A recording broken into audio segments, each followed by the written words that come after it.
Arthur's Family Truth. The sound that woke me wasn't loud, just a low engine rumble somewhere out in the dark. But when you spent 40 years as a county detective, that's all it takes. Your ears never fully retire even when the rest of you does. I lay there a few seconds listening. Then I got up. I crossed the cold bedroom floor to the window. I pressed close to the glass and looked out toward the shed. A pickup truck sat near the shed door, engine running. No headlights. It belonged to my son Gerald. I watched Gerald climb out of the cab. Sandra came out the other side. They moved quickly and quietly deliberate, like people who had done this before and knew exactly what they were doing. Gerald reached into the truck bed and hauled out a large canvas bag. He staggered under the weight of it. Sandra grabbed a second one, smaller, but she braced herself the same way, heavy. Then Gerald leaned close and said something to her. I shouldn't have been able to hear it. My bedroom window was cracked open an inch. I'd forgotten to close it the day before. Cold November air carries sound clean and clear. Don't let him find out. Him. Me, the old man. So I stood at that window and watched. They made 3 trips in total, hauling bag after heavy bag through the shed door. When they were done, Gerald locked up with a key I had never given him. They climbed back into the truck. He drove the full length of the gravel driveway with the lights still off. Only when his tires hit the main road did the headlights come on. Then they were gone. I stood at that window a long time after the taillights disappeared. My mind was running through explanations the way it used to when I worked cases, starting from the most innocent possibility and working toward the worst. None of the innocent ones held up. Men don't sneak onto their father's property at 3 in the morning for good reasons. That's not cynicism. That's just 40 years of watching how people actually behave when they think no one is looking. My younger son Russell lives with me. He's 32, works as a collections manager at the county museum in town. After Dorothy passed, he moved in to keep an eye on me. Good kid. He's got a lot of Dorothy in him, quiet, steady, always thinking about the people around him before himself. He came downstairs the next morning around 7, poured himself coffee. Asked if I'd slept all right. I said fine. He left for work at 8. I waited until his truck cleared the end of the driveway. Then I put on my coat and walked out to the shed.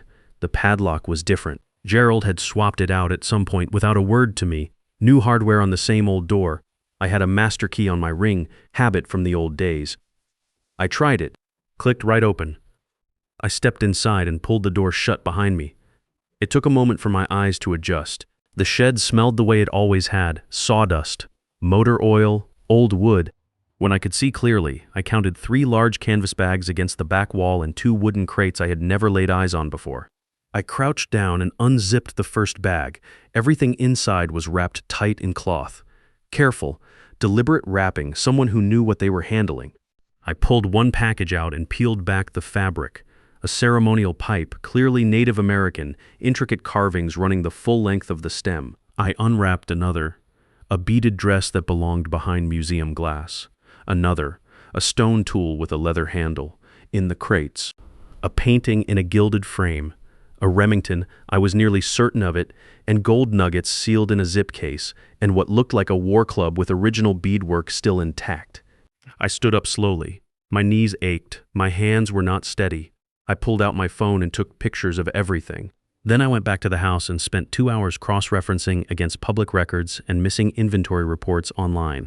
Every single item matched against reported thefts from the Yellowstone County Museum, the same museum where Russell worked. Total estimated value across all items. $4.8 million. All of it stolen. All of it sitting in my shed on my property. My son had turned my land into a storage operation for a $4.8 million theft ring. I sat at the kitchen table after that and did nothing for a while. I just sat there with the photographs on my phone and the weight of it settling in. Then I stood up and walked out to the garage. Dorothy had a habit of hiding things. Not dishonestly, she just liked having private spaces. Little corners that were hers alone, a tin tucked behind the spare tire in the truck, a false bottom in her sewing drawer upstairs. In 43 years of marriage, I'd found most of them eventually. But there was one place I hadn't touched since she died.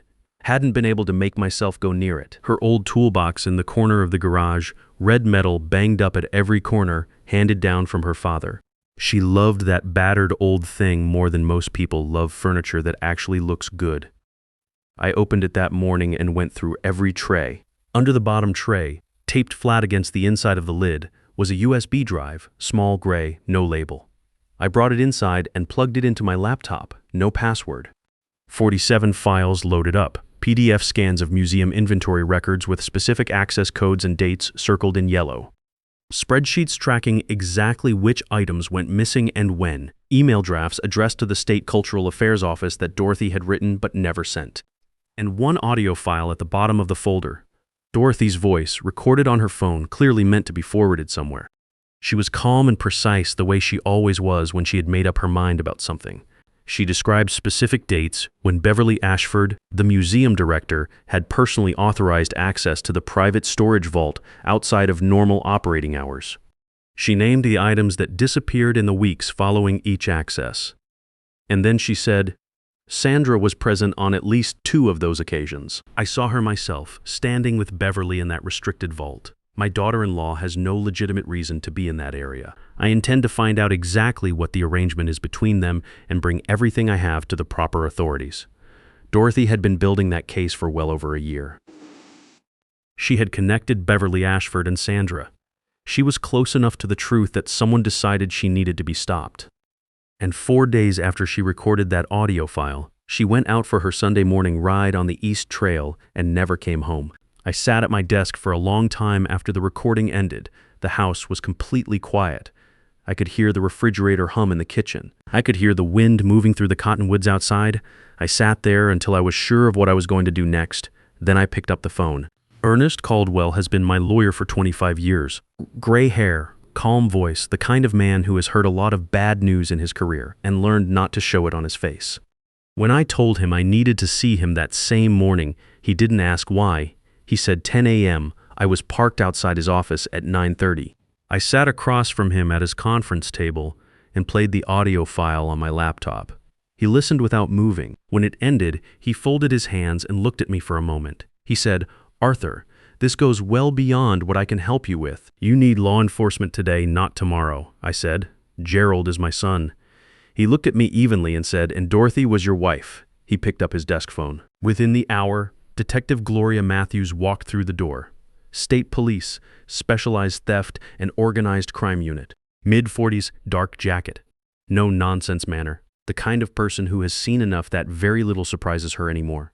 She sat down, listened to the recording twice, and then told me she already had an active file on Beverly Ashford. 11 items missing from 3 different museums over 18 months. No forced entry, no triggered alarms, a clean inside job her team had been tracking without a solid break. Gerald's name had come up early in their investigation. They had nothing usable until now. She said, What you've brought me changes the entire picture. We talked through what came next. The previous night, Judith Porter, a young museum employee who had been quietly helping Dorothy gather documents in the months before she died, had forwarded me a photograph at 2 in the morning. Beverly Ashford's private calendar. One entry was circled in red, November 30th, final collection, Langley Shed, 11:45 p.m. They were planning to move everything out in 3 days. I was going to be there when they showed up. Gloria sent her tech officer, Marvin Parker, to the shed the following morning. He spent 2 hours installing 3 cameras in the rafters and 2 microphones along the interior walls. By the time he was done, you could not find any of it unless you already knew exactly where to look. Then they fitted me with a recording device, no bigger than a shirt button, clipped flat against my chest under my flannel. Gloria walked me through the plan twice.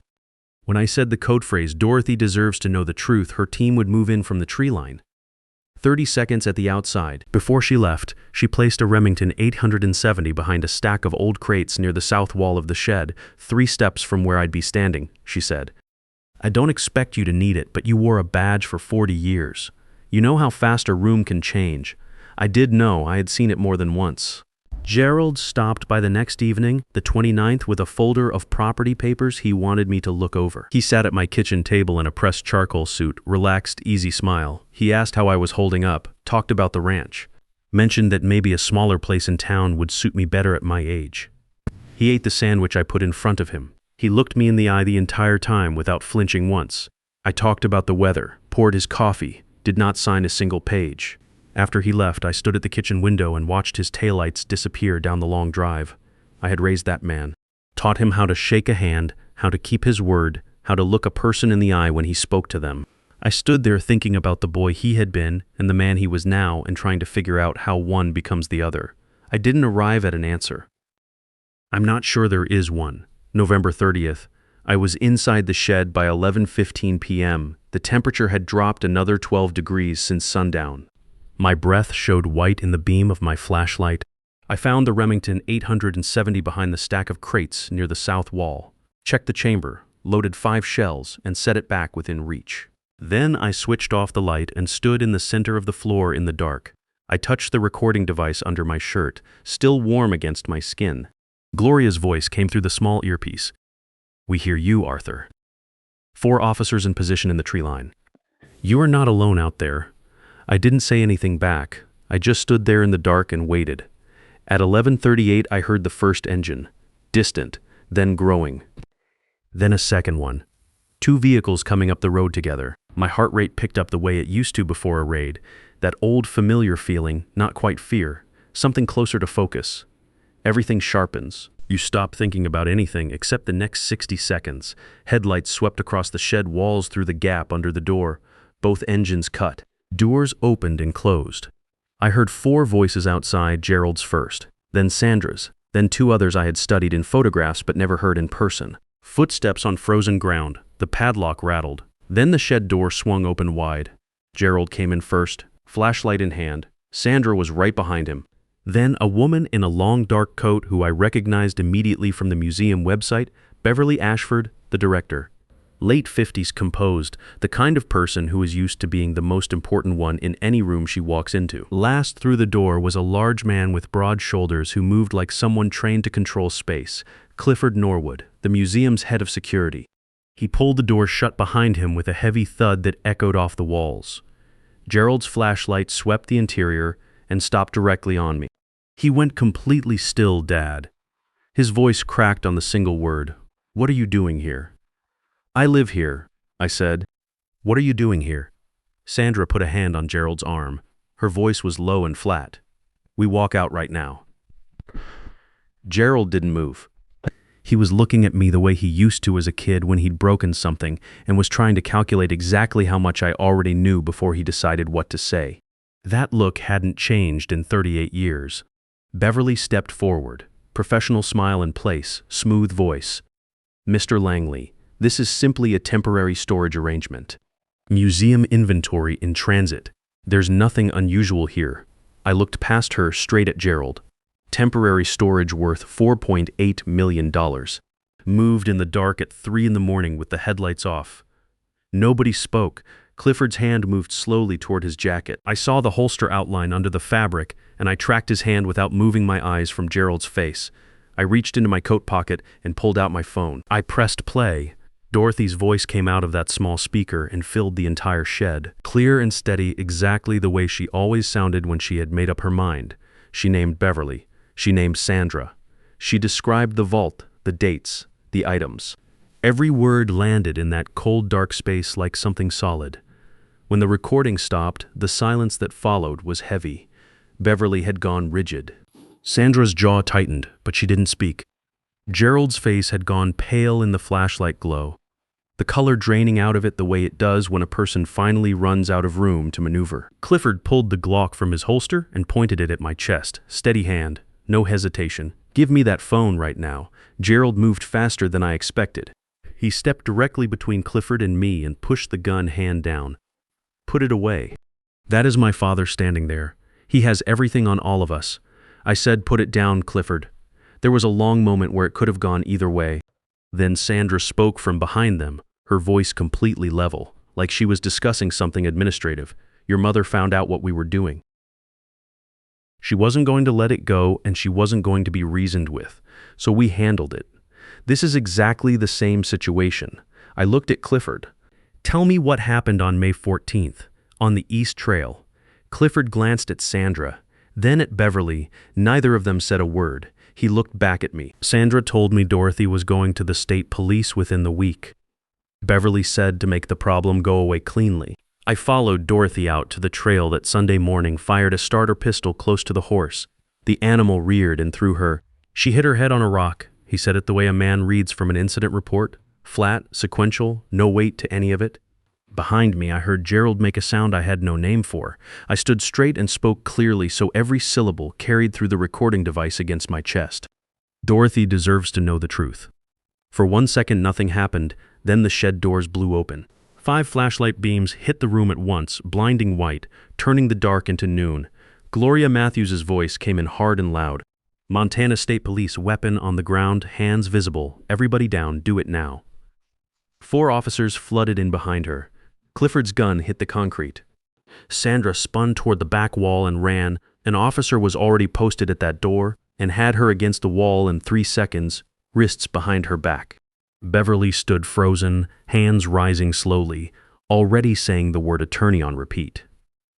Gerald didn't run. He stood with his head down and his shoulders forward, while an officer moved in quietly behind him and the handcuffs clicked into place. Before they walked him out, he turned and looked at me. His eyes were red. He didn't say anything. I turned away first. I listened to the sound of car doors and engines and radio calls as the vehicles pulled away one by one down the long gravel drive. When the last set of taillights disappeared, the shed was quiet again. Just the wind through the gaps in the old walls. I stood there alone in the dark for a while.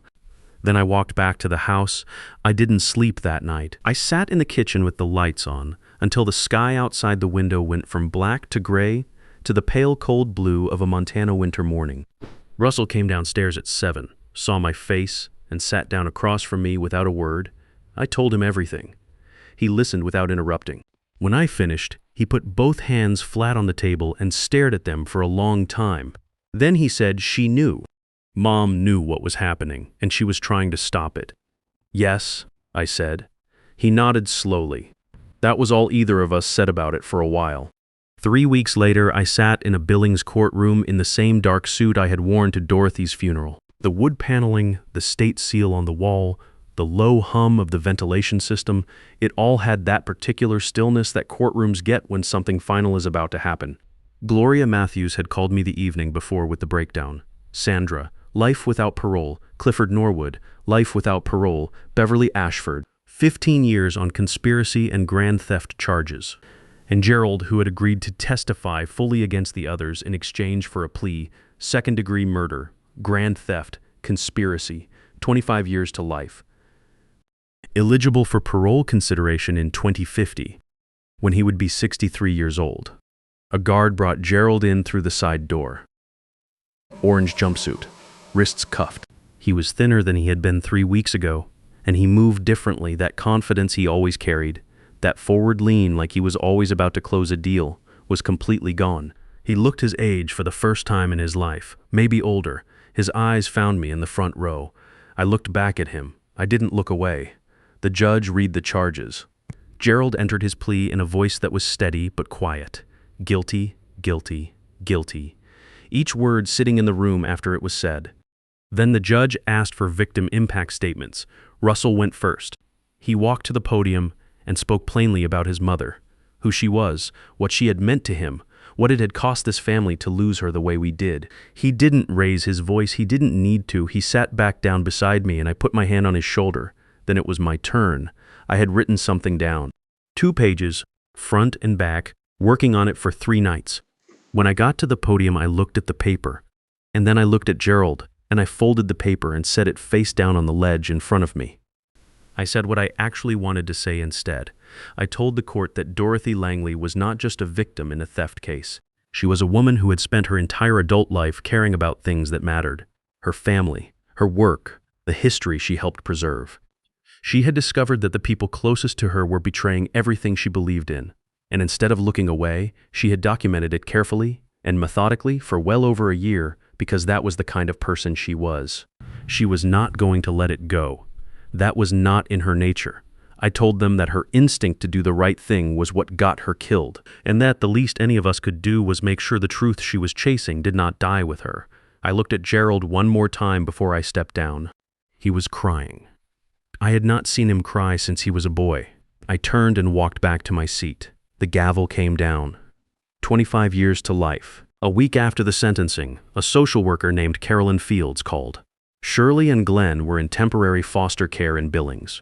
Shirley, 10 years old, had asked for her grandfather every single day since the arrests. Glenn, 8, had barely spoken to anyone. I drove to Billings the next morning. The foster home was a quiet house on a quiet street. Carolyn met me at the door and walked me inside. Shirley and Glenn were sitting together on the couch in the front room. When Shirley saw me, she was off that couch and across the room before I could take another step. She grabbed me around the neck and held on. I held her back just as hard. Glenn came over slower. He stopped a few feet away and looked up at me with Dorothy's eyes. That same careful, measuring look she used to give when she was deciding whether to trust what she was seeing. I crouched down and held out my arm. He stepped in, and I pulled them both close. We stood there like that for a while, all three of us. On the drive home, Shirley sat up front and watched the highway and the snow-covered fields going past. Glenn was in the back seat holding a stuffed dog he'd brought from the foster home. About 20 minutes out from the ranch, he said, quietly, "Is Dad ever coming home?" I looked at him in the rearview mirror. "Not for a very long time, Glenn." "Many years." He nodded and looked back out the window. He didn't ask anything else. That night, after I got them settled, I walked out across the yard to the grove of pines where we had buried Dorothy. The sky was clear and the stars were out the way they only get out here in the middle of nowhere, more than you can count, spread across the dark in every direction. I stood at her headstone for a while with my hands in my coat pockets.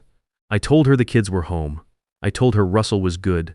I told her the truth she had worked so hard to find had made it out into the open, the way she had intended. I didn't tell her I had forgiven Gerald. I wasn't there yet. I didn't know if I ever would be, but I told her I wasn't going to spend whatever years I had left drowning in it either. That's not the kind of man she married. It's not the kind of man I intend to die as.